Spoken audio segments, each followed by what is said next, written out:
Bienvenue, mesdames, messieurs. 10 ans de gestion au sommet de l'État, des années de déboires, mais aussi d'acquis. En somme, des expériences accumulées. Aujourd'hui, à la touche, les FCBE, désormais partis politiques, voudraient bien partager les dites expériences avec le grand nombre, la société béninoise tout entière. Le Creuset, tout trouvé, une école de formation politique portée sur les fonds baptismaux en présence de l'ancien chef d'État béninois, Thomas Bouniaï, président d'honneur des Foscori. Pour un Bénin émergent, l'école de formation politique des FCBE s'ouvre à tous sans distinction aucune, pourvu qu'on soit porté vers la politique dans son sens originel, la gestion de la cité. Lancement au Bénin d'une école de formation politique des FCBE, le tremplin de rêve ou de la poudre aux yeux. Deux acteurs politiques pour mener le débat avec nous. Déjà installé sur ce plateau, mesdames et messieurs, Richard Aglaka, il est le président de la commission des affaires juridiques et du contentieux au niveau de la coalition Bénin en route. Richard Aglaka, bonjour. Bonjour Joël. Bénin en route, comment ça se passe? Très actif depuis peu sur le terrain. Très actif, puis on travaille pour l'enracinement de l'état de droit, pour l'enracinement de la démocratie. Bénin en route, cette coalition travaille également pour une plus de visibilité des actions du président Talon, et ceci grâce à la jeunesse, une jeunesse très dynamique qui ne veut plus céder la place à cette gérontocratie qui a longtemps géré ce pays en nous glissant plutôt sur... En tout cas, on suit tout ceci de très près, voilà. Et c'est à raison. Vous êtes aussi sur le plateau. Oui, la jeunesse qui a décidé de prendre ses responsabilités, mesdames, messieurs, vous devez l'avoir constaté à travers différents plateaux. Aujourd'hui, en face de Richard Aglaka, un autre jeune, vous le connaissez, le doctorat en communication, Laurent Delors-Fatan, qui depuis peu a arboré la casquette d'acteur politique qu'il est, à ce titre, désormais le secrétaire national adjoint à l'économie numérique des Foscori pour un Bénin émergent. Une formation politique qui aussi fait la part belle de plus en plus à la jeunesse béninoise. Laurent Delors-Fatan, bonjour. Bonjour, monsieur Yetonji. Comment ça évolue? Nous sommes là, on se débat, on se bat et on fait ce qu'on peut faire pour la nation en tant que formation politique, en tant que jeune. Il paraît que vous bousculez beaucoup les habitudes. J'espère que c'est sans anicroche avec les années. Ce n'est que normal parce qu'une formation politique est née pour agir, pour grandir et pour apporter sa contribution à la construction de l'état de droit, comme le disait tout à l'heure vous avez, et à la démocratisation progressive de notre pays. Et nous ne faisons que jouer notre rôle depuis que nous sommes nés le 11 février 2018 à Parakou. Tout à fait. Ça, c'est sous la bannière sous la bannière du volet politique. Sinon, en tant que coalition, ça fait déjà du chemin. Oui, une école de formation politique au Bénin, c'est désormais officiel. Et l'initiative, comme vous l'avez pu le constater, à l'entame des Foscori pour un Bénin émergent. Pourquoi alors une telle option? Cette question, ils étaient très nombreux à se la poser, les Béninois, toutes couches sociopolitiques confondues. Quelques éléments de réponse, mesdames, messieurs, à travers cet élément témoin qui fait office de compte rendu même de l'événement, et ensuite on revient sur le plateau avec nos invités pour apprécier les tenants et aboutissants de cette initiative. La régie. 3 mois après le congrès de Parakou, le parti FCBE n'a de cesse de battre le rappel des troupes. Sous la bannière de son président d'honneur, l'ancien président Thomas Bouniaï, il fait cette fois-ci dans la concrétisation d'un de ses engagements, la création annoncée de l'école du parti à Pricor, avec pour défi majeur la formation des militants en vue d'une relève de qualité. La politique de formation des militants du parti FCBE vise à contribuer à relever le niveau du débat politique national et à renforcer notre système démocratique. Réhabiliter les valeurs morales et républicaines indispensable au développement humain durable du Bénin. Outiller les militants à la base, les cadres et les leaders. Mandaté pour conduire les rênes du nouveau-né, l'ancien coordonnateur des FCBE. Le rôle de l'école, ça va être prioritairement de faire du militant FCBE un citoyen accompli. Normalement, chacun de nous devrait être imprégné d'une idéologie. Donc, quelle est l'idéologie autour de laquelle se rassemble le parti? Les cadres doivent savoir ça. Et ne pas penser que, bon, on est là, si c'est bon. Si ce n'est pas bon, on bondit à côté. Il a suffi qu'on ne se retrouve pas sur une liste pour aller aux élections. On bondit à côté pour dire, bon, ça ne m'intéresse pas. Et on bondit dans des organisations qui n'ont rien à voir avec celles qu'on vient de quitter. Alors la question, c'est pourquoi on était là-bas? Pour le président d'honneur des FCBE, l'initiative reste une aubaine, surtout dans un environnement où des contre-valeurs semblent avoir pignon sur eux. Notre démocratie ne fonctionnera pas sans la conviction que chacun a la possibilité d'améliorer son niveau de vie. Ils nous ont parlé d'une école, mais pas n'importe laquelle, l'école politique. À connotation économique, sociale, véhiculant la paix dans notre pays, véhiculant la capacité de diriger notre pays pour l'avenir, la capacité de servir l'intérêt général et non de se servir. Lorsqu'on sort de cette école, on peut être apte à diriger le Bénin, apte à diriger le Bénin, notre chère patrie commune, parce qu'on aura appris les fondamentaux à l'endroit de la jeunesse. Nous devons avoir cette conviction que le meilleur peut arriver à tout moment si nous sommes prêts, si chacun est prêt à travailler avec acharnement. Dans la foulée, la question de la levée d'immunité parlementaire s'invite au pupitre. Que notre immunité soit levée ou pas, nous tiendrons ferme, car nous ne nous reprochons absolument rien. Il ne s'agit ni plus, ni moins que d'intrigues politiques. Personne ne nous forcera à l'exil. L'école de formation politique reste ouverte aussi bien aux militants FCBE qu'à ceux des autres formations politiques. Cette cérémonie consacrera par ailleurs l'installation des membres de la coordination FCBE de la 6e circonscription électorale.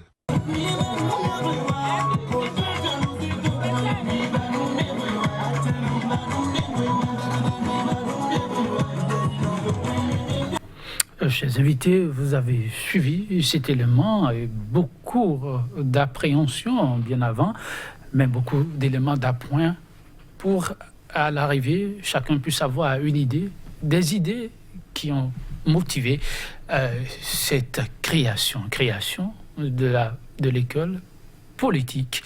Oh oui, Richard Aglaga, je vous ai vu brûler d'envie depuis d'intervenir. Et à sa fin, votre première réaction? Puisqu'il s'agit d'école, vous allez me permettre peut-être de faire un peu de pédagogie. Ça va prendre juste quelques secondes. Il faut dire que ce n'est pas nouveau. Une école au service d'un parti politique, c'est pas nouveau, pardon. Et cela a commencé, disons, au début du 19e siècle, déjà avec l'école du Saint-Simonisme. Et puis après, ça va évoluer en France avec le parti communiste français, qui va créer en 1924 sa première école politique. Et puis, vers la fin, avec la chute du communisme, ce parti et cette école vont disparaître. Et au début des années 80, et déjà avant 80, dans les années 70, il y a ce qu'on a appelé les universités d'été, organisées par ceux qui supportaient le président Giscard d'Estaing. Et puis, en 1980, le FN en France va créer également une école pour former ses adhérents, ceux qui soutiennent ses idéaux. Et plus récemment, après la convention de Clermont-Ferrand, Jean-Luc Mélenchon également a lancé une école.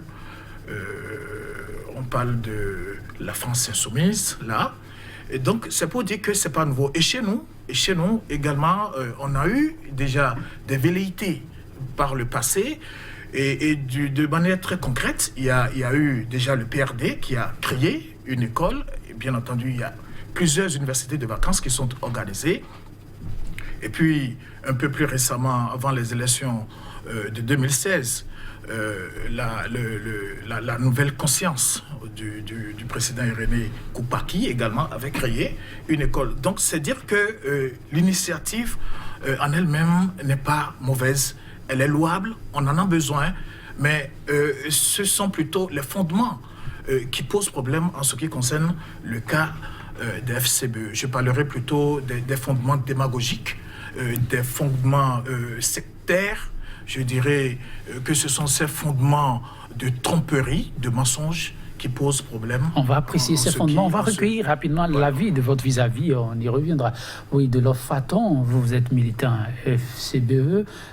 Votre vis-à-vis dit, quant à l'initiative elle-même, elle n'est pas mauvaise, puisqu'elle n'est pas si nouvelle que ça. Sous monsieur, on peut parler de quelques différences, quelques nuances. C'est quoi d'abord votre avis d'ensemble? Et on va apprécier maintenant les fondements. Je voudrais concéder à mon vis-à-vis tout ce qu'il a dit, après avoir reconnu quand même que cette initiative est louable et il fallait la voir. Vous savez, la création de l'école de formation des FCBE n'est pas une idée née de hasard. Ça faisait partie des recommandations du congrès de Parakou. Et parmi les recommandations, il fallait que cette école s'installe pour permettre à ce qu'on forme désormais les cadres et les militants. Ce n'est pas seulement les militants, ce n'est pas seulement les jeunes qu'il faut obéir, mais il faut aussi renforcer la capacité des cadres, des acteurs politiques déjà en activité et ceux qui ambitionnent de devenir acteurs politiques progressivement, donc la jeunesse. Alors, on n'a fait que réaliser un programme qui était déjà préalablement établi. Ça veut dire que quand il voit de la démagogie, quand il voit tromperie, ce n'est que lui qui sait de quoi il parle. Nous savons de quoi nous parlons. Parce que ce n'est pas quelque chose qu'on a créé parce qu'on a vu l'ambiance politique en train de mouvoir. Parce qu'on a pensé. Et il faut placer toujours le contexte. Les FCBE, en tant qu'alliance par le passé, ont dirigé le Bénin durant 10 ans. Et on a pu voir les maux fondamentaux dont souffrait le pays. Et fondamentalement, le pays souffre de ses acteurs politiques. On ne peut pas dire autrement. Et si, après avoir dirigé le pays durant 10 ans, on reconnaît le diagnostic, il faut apporter le remède. Le remède ne peut pas être apporté que si on est dans une formation politique. C'est pour ça que, juste au lendemain des élections 2016, on a pensé quand même qu'il faut formaliser ce qui était l'Alliance et maintenant commencer à mettre une nouvelle dynamique en marche. Parce que le Bénin, qu'on le veuille ou pas, a besoin de déclencher une nouvelle dynamique au niveau de la politique telle qu'elle se fait aujourd'hui. Elle n'est pas la meilleure.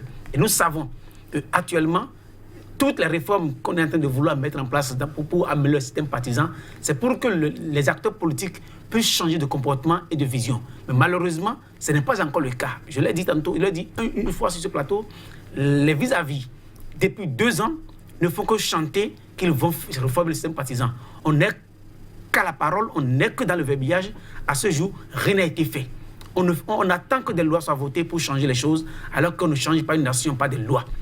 On change une nation, pas des actes, pas des comportements. Et nous avons voulu poser des actes. Donc vous voulez agir sur l'être. On a commencé par agir. Parce que ce n'était pas donné d'avance, ce n'était pas gagné d'avance que les FCBE pouvaient se muer en parti politique.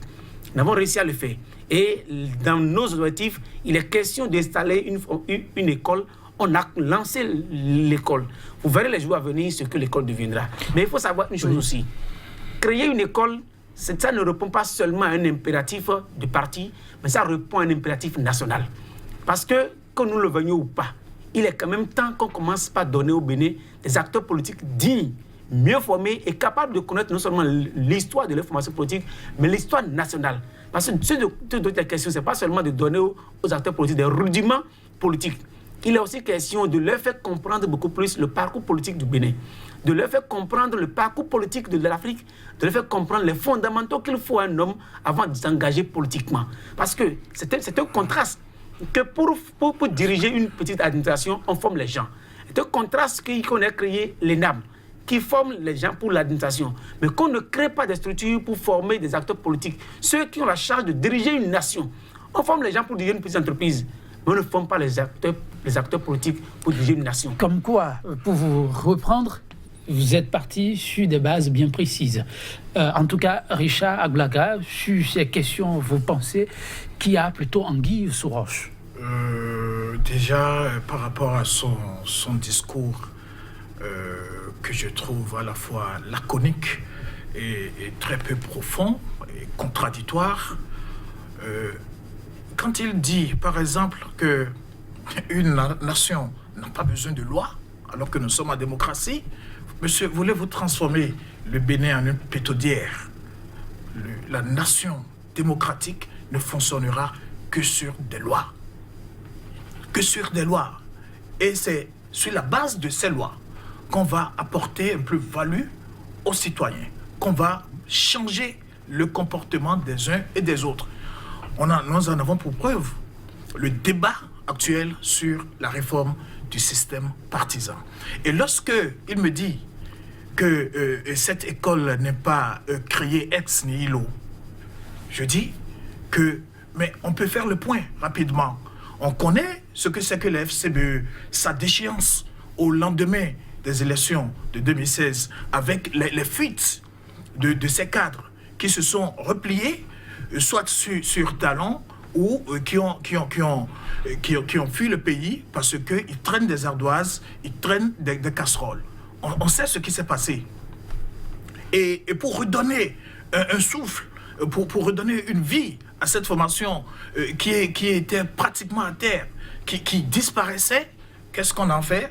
On a créé, on l'a métamorphosé en parti politique. Et très vite, on crée une école. Monsieur Joël, on ne crée pas une école à la vas-y-vite. C'est trop facile ça. Une école, c'est un programme. Une école, c'est des objectifs. Une école, c'est une bibliographie. Une école, c'est des tutoriels. Une école, c'est de la documentation. Votre vis-à-vis me dit tout à l'heure qu'ils sont partis de quelque part. Ils sont partis de nulle part. Nous sommes encore là dans de la navigation. Vous les suivez pas à pas? On les suit pas à pas parce que on sait derrière. Vous avez les vôtres dans leur précaré? On n'a pas besoin d'avoir les nôtres dans leur précaré avant d'apprécier cette navigation à vue, ce cafouillage qui ne dit pas son nom, parce que c'est pas la première fois. L'homme qui est devant la scène et qui se met en scène depuis un certain temps, je veux parler de M. Yaya Boni. Depuis un certain temps, il essaie de se mettre en scène. Pour quelle raison? Mais si nous sommes là dans la précipitation habituelle qu'on connaît à l'homme. Donc, on va par à coup, et puis on transforme le regroupement folklorique en parti politique. Et puis après, on vient à Djefa, on pleure, et on n'a trouvé personne pour leur sécher les larmes. Et après, on vient à Calavi pour enfanter, disons, une école déjà mornée. Donc de la diversion. C'est de la diversion, c'est du déjà-vu, c'est du folklore, c'est du fétichisme, pour m'exprimer en ces termes. Et quand on voit ceux qui viennent au-devant de la scène pour nous dire qu'ils sont en train de créer une école, ils ont quelle expérience à partager avec nous? Même M. Yaya Boni, il ne suffit pas d'être président pendant 10 ans. Ce n'est pas peu, non? Il ne suffit pas, justement, c'est ce que je voulais dire. Il ne suffit pas de gérer le pays pendant 10 ans, encore que le résultat est là, très catastrophique. Il ne suffit pas donc de gérer le pays pendant 10 ans pour dire qu'on a une expérience. En politique, M. Yaya Boni est entré en politique déjà vers la veille des élections de 2006. Donc avant, c'était un homme de bureau, quelqu'un qui était beaucoup plus de l'économie, des finances. Et du jour au lendemain, puisque Kérékou partait, l'élite béninoise est allée le sortir pour lui dire, bon voilà. Et donc c'est comme ça qu'il est devenu en politique. Après, ce que je veux dire, c'est que lui-même, il n'a aucune théorie. Il n'a jamais pratiqué la politique sur le plan théorique. Et sur le plan pratique, cet apprentissage sur l'État, l'a rendu pratiquement impopulaire parce que, puisqu'il n'a pas... Vous êtes sérieux? Je suis très sérieux, monsieur. Puisqu'il n'a pas, disons, tout ce qu'il faut, tout le bagage intellectuel qu'il faut en politique, il s'est lancé tout de suite dans le mythe de la personnalité, dans le culte de la personnalité, alors qu'il n'est pas Che Guevara, alors qu'il n'est pas Nelson Mandela, alors qu'il n'est pas Roosevelt. Ça, c'est des gens, ceux-là, ils ont appris la politique, ils ont appris à faire la politique et ils n'ont pas construit leur personnalité en 10 ans, s'il vous plaît. Donc, on va arrêter là parce que trop c'est trop, on se moque des Béninois, on se moque de la jeunesse béninoise lorsque, déjà au lancement, cette tribune qui devrait être une tribune de présentation des objectifs du parti de façon très claire. Vous avez suivi tout à l'heure l'élément de monsieur... celui qui dirige désormais cette école. Vous avez suivi son intervention. Dans cette intervention, au lieu de nous faire un point clair, par exemple sur les objectifs détaillés de cette école, les moyens, les modalités de formation, les conditions d'adhésion. Au lieu de nous présenter ces choses-là, non, on a fait juste un discours. Et puis après, la tribune s'est transformée en une tribune de défense parce que ceux qui sont poursuivis par la justice... On revient sur ces points-là. Oui, Delors brûle d'envie d'avoir la parole. Beaucoup des éléments évoqués par votre vis-à-vis et qui pensent que tout ceci ne rime plutôt qu'à la distraction. J'ai du plaisir à l'écouter parce qu'il fait de la diversion à n'en point fini. On veut parler de l'école de FCBE et non de Yaya Boni. On veut parler de l'école de FCBE et non de 10 ans de gouvernance de Yaya Boni. On veut parler de l'école de FCBE et non de ce que lui pense de la gestion de Yaya Boni en 10 ans. Et si c'est ça qu'il voulait parler, je pense qu'on aura un autre plateau pour mieux en parler. Mais il y a deux choses qu'il avait dit qui m'ont un peu fait plaisir. Il reconnaît que Yaya Boni n'était pas un acteur politique, il a été chef de l'État. Et c'est pour cette raison qu'il n'a pas bien géré le pays et que c'est pour cette raison qu'il n'est pas capable de parler d'une école. Et malheureusement, il est aux côtés d'un homme qui n'a jamais été un acteur politique, qui gouverne en l'espace de 2 ans. Nous avons vu le résultat catastrophique. Et si Yaya Boni en 10 ans n'avait rien fait de bon, je pense qu'eux, en 10 ans, ils n'ont même pas encore bougé. Ils nous ont promis qu'une marmite est sous le feu et que le repas serait cuit. En 2 ans et demi, ils n'ont pas encore fait sortir le repas pour qu'on puisse le goûter. Et si c'est sur ce pan qu'il trouve que Yaya Boni est incapable de créer, de penser quand même qu'il faut former des jeunes, la classe politique, je pense qu'il est passé hors de la plaque. Et la seconde chose, il a dit en début de son intervention que j'ai dit qu'on n'a pas besoin de loi. Je reprécise. Nous sommes déjà un État démocratique aujourd'hui. Et les lois existent. Toutes les lois qu'il faut pour que le Bénin se porte mieux existent. On n'a pas besoin d'avoir des lois hypothétiques pour pouvoir changer le système pour plus partisans. Et en 2 ans, on nous dit que tant qu'on n'aura pas voté de nouvelles lois, on ne fera rien. Et en 2 ans, ils n'ont rien fait parce qu'ils attendent que les lois soient votées à l'Assemblée pour changer. Je dis qu'il serait quand même préférable qu'on se contente des lois qui sont là aujourd'hui pour mieux faire. Et si en 2 ans, ils n'ont fait que créer des formations politiques, alors que dans leur vœu le plus ardent, c'est qu'ils disent qu'il faut assainir, réduire l'espace politique parce qu'il y a tous les partis politiques et qu'ils créent Bénin en route. Je me dis que si ce n'est pas eux qui sont contradictoires et non nous. La contradiction est évidente tous les jours dans leur camp. Créer Bénin en route ne répond à rien et je ne sais même pas à quoi ça rime parce qu'il y a tellement de formations politiques dans la mouvance dont ils se réclament qu'ils créent encore de nouvelles formations politiques alors que le diagnostic est clair. On en a déjà trop et qu'il faut en réduire. C'est à eux. Je ne suis pas là pour parler je suis là pour parler de l'école de FCBE. C'est ça qui me concerne. Je suis là pour parler de ce que nous avons créé, qui est nouveau. Et la parole est à vous. Cette école n'est pas créée pour la mouvance présidentielle, elle est créée pour nous. On n'était pas pour parler au peuple béninois de manière générale, on était là pour parler à nos militants. Ceux qui sont sympathisants et ceux qui veulent faire avec nous le combat. Nous avons décidé de former les nôtres pour que désormais ils soient mieux aguerris pour diriger ce pays. Je ne vois pas en quoi on pourrait nous incriminer. Nous avons dit que nous reconnaissons que nous sommes déjà là et que ce que nous avons comme background n'est pas suffisant pour mieux diriger ce pays dans les années à venir. Alors il faut que nous nous formions. Et si on doit se former, il faut quand même avoir des repères. Aujourd'hui, qu'on le veuille ou pas. Et je suis heureux qu'ils reconnaissent que les FCBE se sont évidés. Nous sommes épurés. C'est naturel. Ceux qui êtes épurés, ceux qui représentaient la classe sont partis d'eux-mêmes et on leur rejoint leur mouvance. Et d'ici quelques années, quelques jours, on verra ceux qui sont là-bas. Ils sont heureux d'accueillir la classe, mais nous sommes heureux d'être vidés de la classe parce que nous sommes épurés. Donc vous n'avez pas été vidé de l'essentiel de ce qui fait la classe qui est partie, la moelle substantielle est là. Ceux qui ont la conviction, ceux qui ont de l'éthique, ceux qui pensent qu'on peut diriger, on peut faire de la politique sans courir toutes les fois à l'arrivée, sont restés. Et nous sommes restés pour faire le combat et nous avons pensé qu'un autre sein, étant au cœur de cette formation politique aujourd'hui, il faut que nous nous armions davantage pour mieux diriger ce pays. Et ce n'est pas un crime.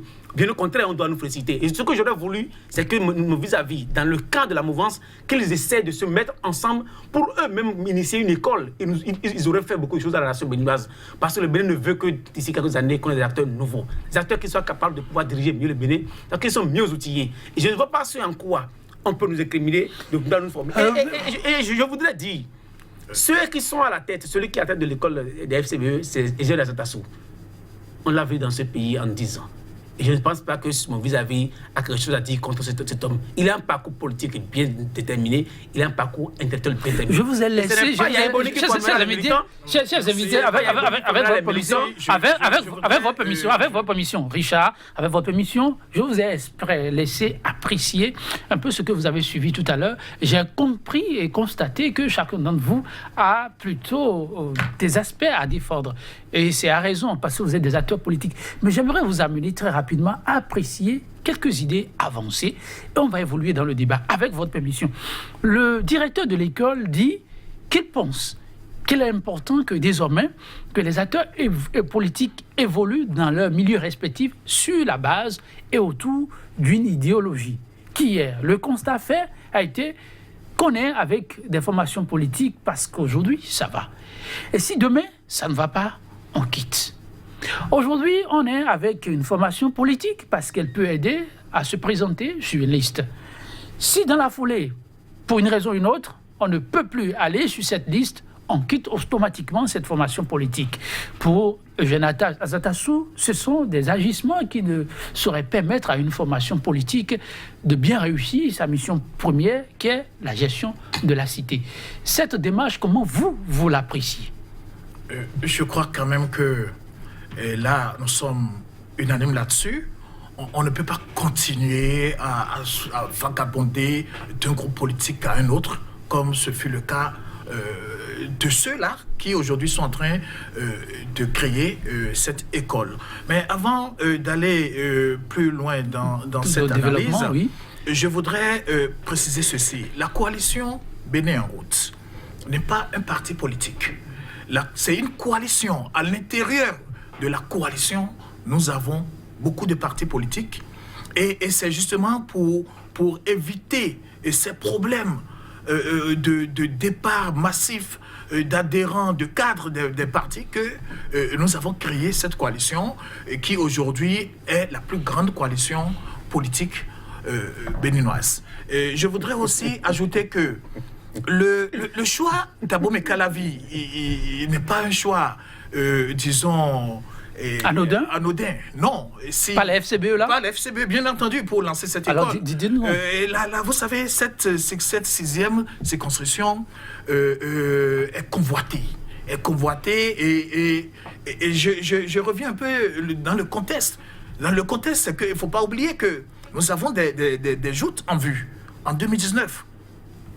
Et c'est au regard de ces échéances politiques, électorales, que cette école, malheureusement, est en train, j'ai dit tout à l'heure, elle est mornée, elle n'a même pas eu la chance de respirer une seule fois. Et c'est dans ce contexte-là que se pose le problème. Donc, on est allé à Calavi juste parce qu'il y a des gens à Calavi qui font peur. Il y a des députés qui font peur. Il y a des gens qui ont une assise, qui ont le contrôle de cette grande commune. Et pour cela, on a choisi d'aller faire une mise en scène, ne serait-ce que pour... Mais les gens... On peut citer quel nom, par exemple? On va pas... Je n'aimerais pas aller dans des détails, je n'aimerais pas citer de nom, mais toujours est-il que Abomey Calavi fait peur. à certaines personnes. Abomey Calavi fait peur à certains hommes politiques. C'est justement pour cette raison que on a choisi, même si le cadre c'était l'air libre avec la poursuite, etc. On a choisi quand même d'aller lancer cette école là-bas, juste pour dire que voilà, on est là, on est. Faut permettre la réaction de votre vis-à-vis avant que je n'évoque un autre aspect de ma question. Avant oui. justement de lui, voilà, je voudrais dire donc le fait de vouloir créer l'école parce que désormais on veut donner une éducation politique aux acteurs politiques et leur apprendre à agir avec une conviction politique, je crois que ce n'est pas mauvais en soi. Et là-dessus, moi je dis, ils ne sont pas les premiers, c'est ce que je disais tout à l'heure. Rumbodi en a fait, Koupaki en a fait, Bruno Amonsoa, plusieurs fois il y a eu des universités de vacances. Donc c'est pas le premier, on n'est pas là. C'est que eux, ils utilisent cela simplement parce que, une fois encore, ils veulent utiliser la jeunesse pour atteindre des objectifs. Donc instrumentaliser la jeunesse. Alors va-t-on, vous, avec votre parcours, je l'ai dit, doctorat en communication, vous laissez aussi instrumentaliser? Ou c'est vous qui aidez à instrumentaliser les vôtres? D'abord, quand il parle de Bénin en route, pas de coalition Bénin en route. Je crois qu'on va pas faire un instant. Richard Ablaka, peut-être qu'il a un apport à faire rapidement par rapport à la coalition. On va évoluer rapidement. Richard, gagnons en temps, sinon on va clôturer. Richard, on risque de clôturer l'émission sans que vous n'évoluiez. Vous avez la parole. Quand il parle de Bénin en rose, je pense que le coordinateur ou bien le président, je ne sais pas, est de la 6e circonscription électorale. Et il dit que Bénin en route est la plus grande formation, la plus grande coalition au Bénin. On ne connaît la force d'une formation politique de coalition qu'à l'issue d'une élection. Quand on fera l'élection, on saura si elle est la plus grande ou pas. Mais à ce jour, compte tenu des résultats des dernières élections, les FCBE restent et demeurent la plus grande formation politique au Bénin. Il n'y a pas de contradiction à faire là-dessus. Et quand il veut parler du choix d'Abomey Calavi en tant que symbole, Abomey Calavi, sur le plan de la formation, il n'y a pas meilleur à choisir pour lancer une école. L'université d'Abomey Calavi est l'université du Bénin. La plus grande université du Bénin, la première, se situe à Abomey Calavi. Et à Abomey Calavi, c'est là où on forme l'élite du Bénin. Et si on a voulu lancer la formation et qu'on a commencé par Abomey Calavi, ça veut dire que le site ne pouvait être que bien choisi. Et ce n'était pas seulement Abomey Calavi en tant que cité universitaire, mais on a lancé l'école dans une école. Ça veut dire que tous les symboles sont bien alignés pour donner du sens à ce qu'on a voulu faire ce jour. Quand cela ne tient votre vis-à-vis dit, vous l'avez fait aussi parce qu'il y a des acteurs politiques sur le terrain qui font peur. Il y a les justes électorales qui sont en vue. Vous l'avez entendu. Nous savons tous que le 2019 est là. Et chacun se prépare pour 2019. Nous nous préparons pour 2019, on n'a pas peur par rapport à 2019. À l'issue des élections, on verra si c'est nous qui avons peur ou c'est eux qui ont peur. Mais ce qui est sûr, si c'est nous qui avons peur, nous le serons d'ici quelques temps. Mais ce que je constate, malheureusement, est que dans leur camp, c'est eux qui se font plus peur. Dans leur camp, c'est eux qui peinent à s'entendre. Dans leur camp, c'est eux qui n'arrivent pas à harmoniser tout ce qu'ils sont. Parce que cette circonscription électorale, c'est eux qui auront plus de difficultés que nous. Parce que nous sommes une formation politique unique. Nos actions sont uniformisées. Nous faisons des actions ensemble. Mais eux, chacun va en rang dispersé. Et ils sont plus de 6 formations politiques dans cette même circonscription à se battre et à se combattre. Nous ne nous combattons pas, nous œuvrons pour ratisser large. En tout cas, mobiliser par les militants rapport afin que à l'idée maîtresse, je me rends compte que l'unanimité est faite, qu'il faut cesser avec le vagabondage en politique et que tout doit se jouer autour d'une idéologie. Je ne me trompe pas, Richard Ablaka, de l'Enforto, il y a eu un personnage qu'on ne saurait passer sous silence. Vous avez parlé de lui, mais il a tenu aussi des propos. Je m'en voudrais de ne pas évoquer quelques-uns ici avant qu'on ne se quitte. Je parle de l'ancien chef d'État béninois, Thomas Boliayi. Il dit ceci, vous l'avez suivi au cours de l'élément témoin, notre démocratie ne fonctionnera pas sans la conviction que chacun a de quoi améliorer son niveau de vie. Ça a été le mot pour introduire son allocution de l'Enfaton. J'allais vous demander pourquoi cette insistance, voilà, sur cet aspect. Ce discours, bien ces propos du chef de l'État ne peuvent qu'être le résultat d'une expérience de 10 ans. En 10 ans, il a reconnu quand même que les Béninois sont compétents et qu'ils peuvent tirer le meilleur d'eux-mêmes s'ils ont un peu de conviction. S'ils leur donnent le minimum qu'il faut, ils pourront faire de ce pays un paradis. Parce qu'il est clair, chacun de nous peut mieux faire pour qu'au Bénin, on trouve mieux, on se sente à l'aise. Et que c'est clair. Lui reconnaît que les Béninois ont de la valeur, de la compétence. Et que si on les aide un peu à mieux se former, ils pourront donner le meilleur d'eux-mêmes pour que chacun de nous se sente à l'aise dans ce pays. C'est le contraire de ce que nous avons en face de nous, où on pense que les Béninois ne valent rien et que les Béninois ne peuvent rien faire pour ce pays, qu'il faut importer la compétence chaque fois. La compétence est là. Et c'est parce qu'il reconnaît que cette compétence est là qu'il faut juste apporter un peu d'organisation, un peu de savoir pour que, de manière unanime, on puisse concentrer les énergies non sur les intérêts individualistes, mais qu'on puisse construire ensemble une nation. Et ce n'est que le sens de ce discours. Il l'invite désormais, et c'est ce qu'il dit, et c'est ce que défend l'école. Il faut désormais donner aux Béninois un peu de patriotisme, parce que nous avons trop fonctionné sur l'individualisme. Et c'est ça qui parle en parlant de conviction. Et cette conviction qu'il faut nous donner, c'est de nous donner que nous faire comprendre que le Bénin désormais peut se construire ensemble. Et si on doit construire ensemble, il faut qu'on ait des valeurs. Ces valeurs, il faut que ces valeurs, on les apprenne au quotidien et qu'on s'y prépare à les défendre et les faire valoir partout où nous sommes. Oui, Richard Blata. Nous avons fonctionné sur l'individualisme. Non, monsieur. On a plutôt évolué sur la base du népotisme. On a plutôt évolué sur la base du clientélisme. On a plutôt évolué sur la base de l'obscurantisme. On a plutôt évolué sur la base de la tromperie. Et ça, en clair, alors, son adresse, vous la percevez comment? C'est quoi? Oui. Voilà quelqu'un qui a détruit pendant 10 ans et qui vient aujourd'hui se mettre au devant de la scène pour donner des conseils. Moi, je crois quand même que... Pendant 10 ans, il a détruit. Je crois quand même que l'enseignant devrait être le modèle, le prototype.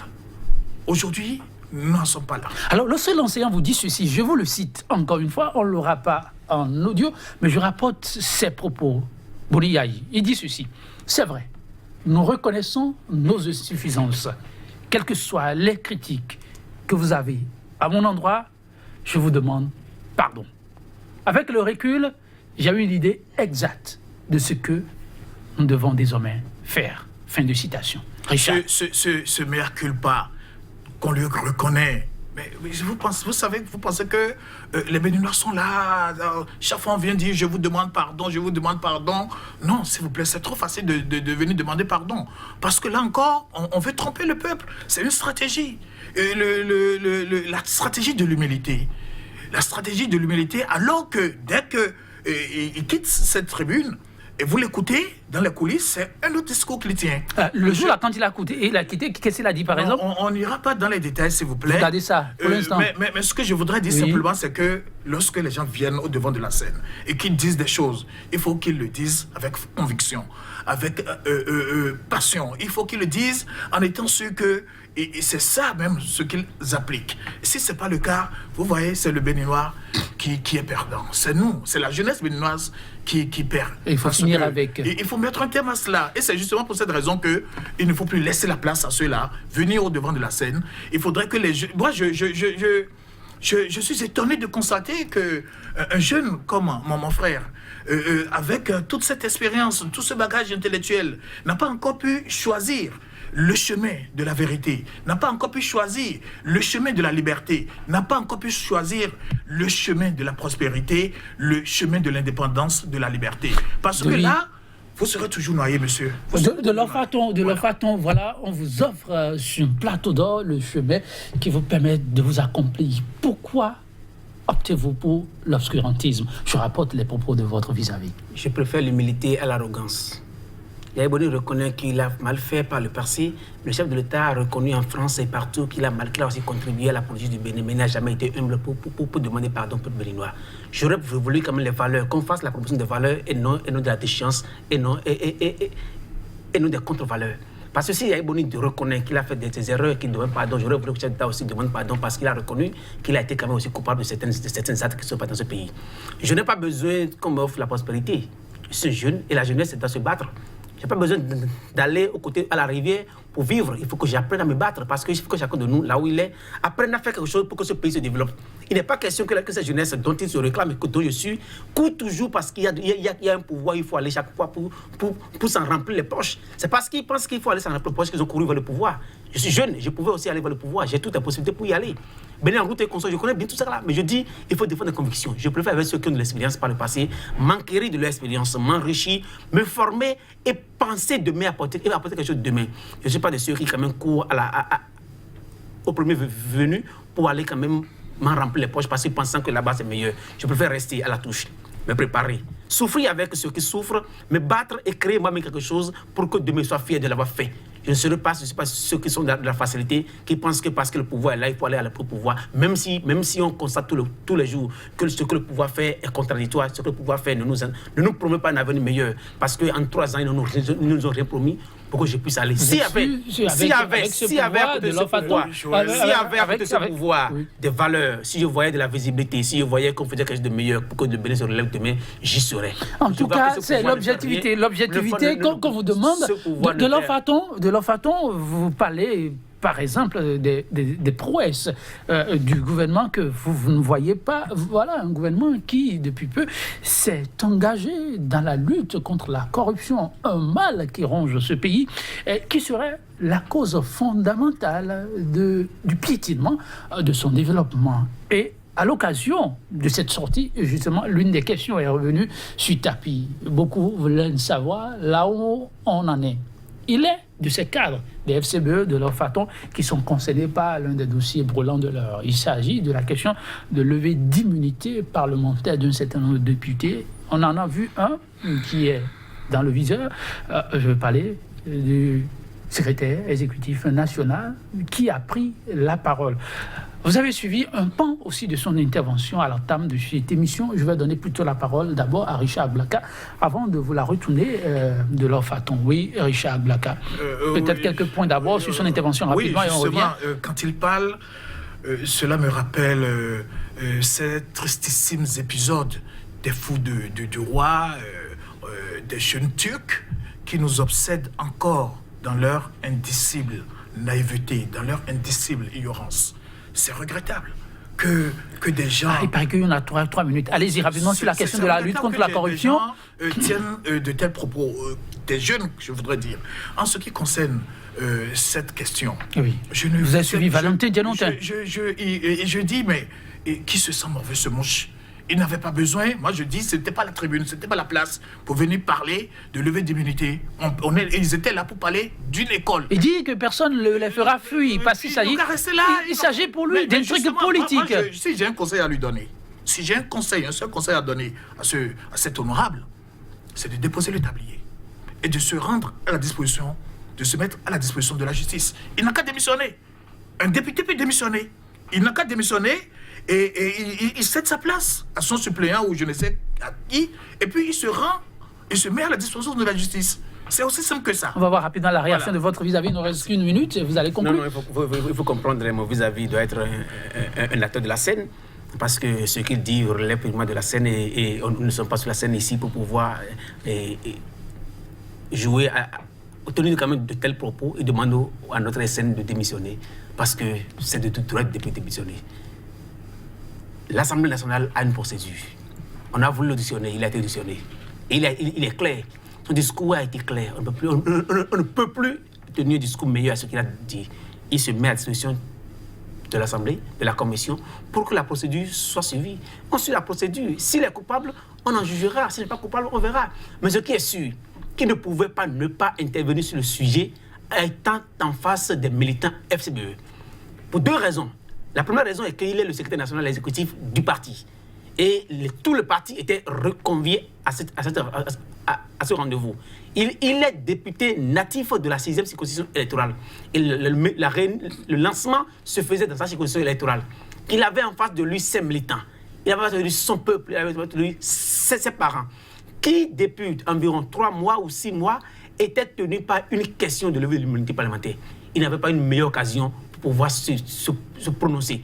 Et c'est prononcé de la manière la plus lisible, la plus audible possible. Il ne peut pas autrement. Il a fait ce qu'il était de son pouvoir.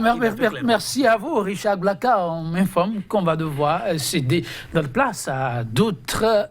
Oui, votre mot de la fin, avant qu'on ne mette définitivement un thème à cette émission. En résumé, que créer une école, ce n'est pas une mauvaise chose en soi, mais lorsque on n'est pas franc, c'est ça qui pose problème.